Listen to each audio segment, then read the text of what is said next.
Hello sa iyo! And welcome back sa ating channel! Today, meron na naman ako sa inyong i-review product which is alam ko na magugustuhan nyo dahil isa na naman tong affordable find plus meron pa siyang premium quality na mabibili sa Watson. So, base sa aking title, ano nga ba ito? Pampaputi ng ngipin. So, sa ating mga may problema sa naninilawang ngipin dahil tayo coffee lover, milk tea lover at smoker. So, yan. Maaagapan na natin yan dahil may solusyon na tayo. So, ito na nga yung itinutukoy kong products. Ayan. So, umpisahan natin sa Perfect Smile Premium Teeth Whitening Strips. So, sabi dito, gently removes puff stain, helps whiten coffee and cigarette stain, safe for sensitive teeth. So, hindi lang sensitive pa ang skin, pati ang teeth, katulad ko. Pag ako kasi umiinom ng mga malalamig, and yung mga ice cream, medyo nangingili yung ngipin ko. Pero ito, wala naman akong sensitivity na nararamdaman after applying. So, yun. One shade lighter in just 7 days. So, sleep-free, sleep professional result, enamel safe. So, yan pa. Made in Korea. And ito pa yung sinasabi ko sa inyo. Meron siyang premium quality. So, yan. Sa likod naman ng box, sinasabi dito na Perfect Smile Premium Teeth Whitening Strip provides professional whitening result only for natural teeth. So, sa akin, pwede siya kasi natural teeth and naturally yellow ang aking ngipin. Anyways, they will not whiten caps, crowns, veneers, fillings, or dentures. Do not use with dental braces. Siyempre naman nga, may bakal yung ngipin mo, tapos mag-i-strip. So, hindi naman yata tama. Yun. If you have dental work on the teeth to be treated, consult your dentist before use.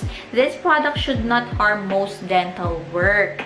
So, yun. For tooth sensitivity and gum irritation, some people may experience tooth sensitivity or gum irritations when using whitening products. This condition is temporary and not harmful. So, sa akin naman, upon using this, wala naman akong naramdaman na any irritation sa aking gums. So, okay lang siya. Ingredients. So, yan. Makikita mo na ingredients dito.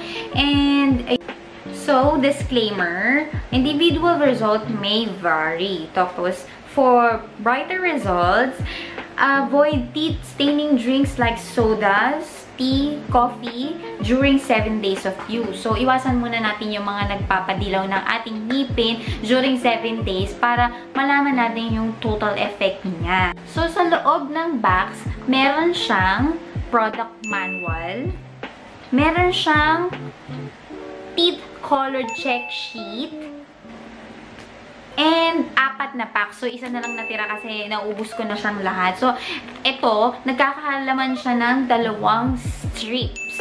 So, for up and down. So, sa 4 na packs, meron siyang 8 strips sa isang box. So, nagkakahalaga nga ito ng 279 pesos only. O, diba? Pinakamura na siya doon sa nakita ko sa Watsons. Kasi, yung iba doon na teeth whitening strip is medyo may kamahalan na. May mga ibang ako nakita, 1,000 pesos. Meron per strip, 100 pesos. So, ito na yung pinaka-affordable find na nakita ko doon na may premium quality pa. Ayun na nga. So, baka may mga magtanong dyan kung mamimaintain na ba yung puti ng ngipin mo after use niyan. Siyempre, hindi ganun.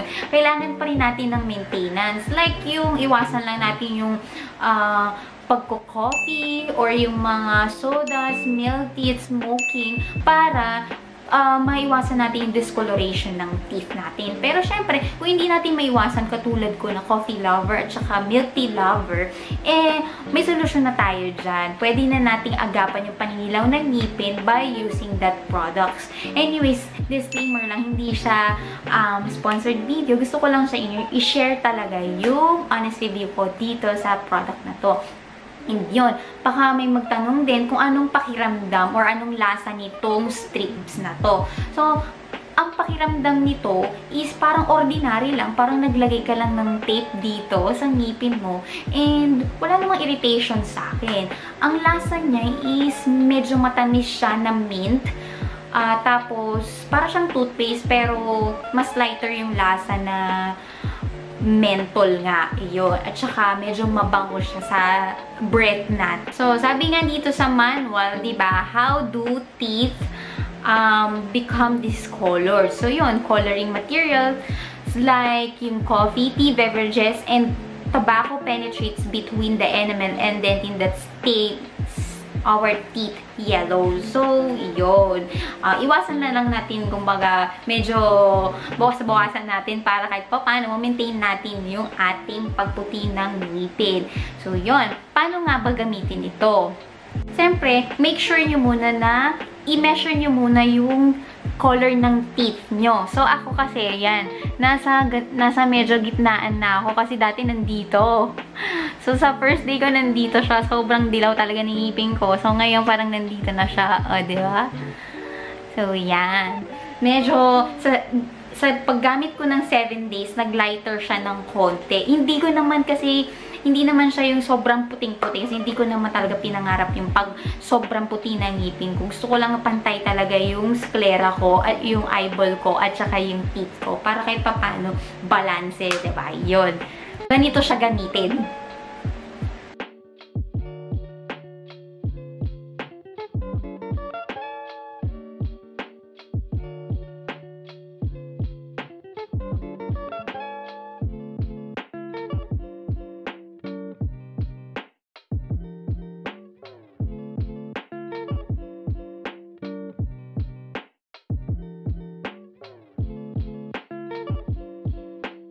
So, yun, sabi nga doon, diba, leave it for 30 to 60 minutes. Pero ako, ang ginagawa ko, in-overnight ko siya. Ilalagay ko na siya before ako matulog, up and down. And then, after nun, pagising ko, magbabrush na ako ng teeth. And gumagamit ako ng extra whitening teeth na pang gargle. So, ito siya. Si Perfect Smile, one shade lighter in just 7 days. So, ito naman is another product din na pang-maintain ng ngipin mo. So, kunyari, di ba, nasa labas ka. So, napa-Starbucks ka, napamilti ka, nag-smoke ka. So, yan, para maiwasan natin yung paninilaw ng ngipin, agapan na natin kaagad ng pag-gargle ng Perfect Smile mouthwash nila. So, yan. A Perfect Smile guaranteed whiter teeth, fresher breath, and healthier gums. So, yun. Nagbigay siya ng extra brighter sa aking ngipin. At mabango pa siya sa ating hininga. So, yun. Mabibili mo ito sa halagang 25 pesos, buy one take one na siya. O, diba? Mura na, diba? Swak na swak pa sa budget mo. Sa mga nagtitipid dyan, katulad ko, pwede mo siyang gamitin ng 2 beses. So, ahatiin mo siya. So, for today, kunyari, nag-mouthwash ka, so, pwede pang kalahati gamitin mo kinabukasan for mouthwash again. So, syempre, diba, yung ngipin natin is hindi naman pantay-pantay ang kulay niyan. May pagninilaw pa rin dito dito sa bandang ito. Kasi, hindi naman target lahat ng strip yung buong ngipin hanggang dito lang talaga. So, meron din siyang another whitening product. Ito is yung premium whitening pen. So, yan.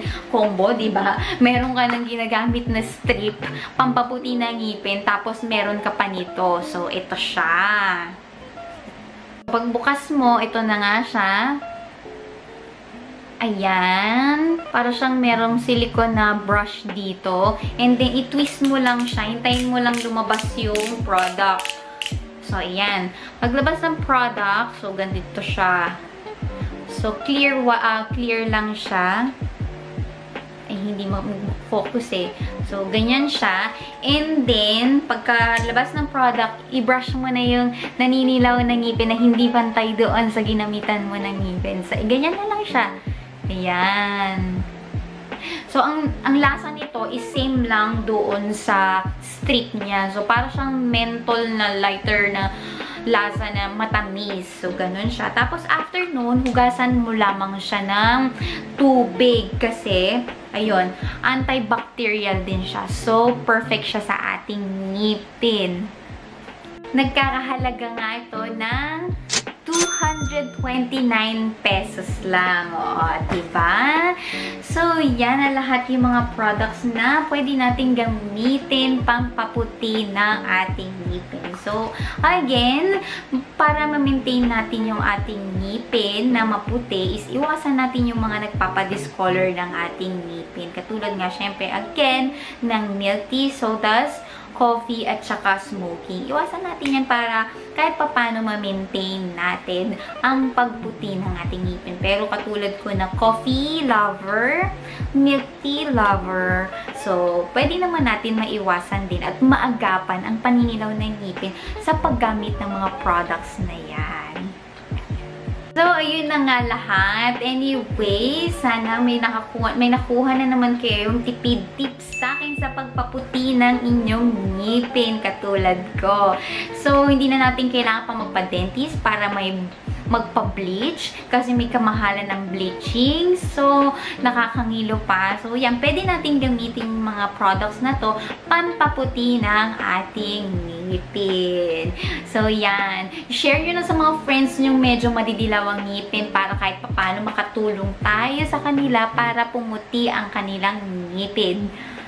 So, dito ko na rin tatapusin ang aking video. I hope you like this video and don't forget to give me a thumbs up and comment down below kayo kung may mga gusto kayong product na i-review ko. And don't forget to subscribe na rin and click the notification bell para ma-notify kayo na may bago akong video. So, yan. Thank you for watching. Bye! See you in the next one!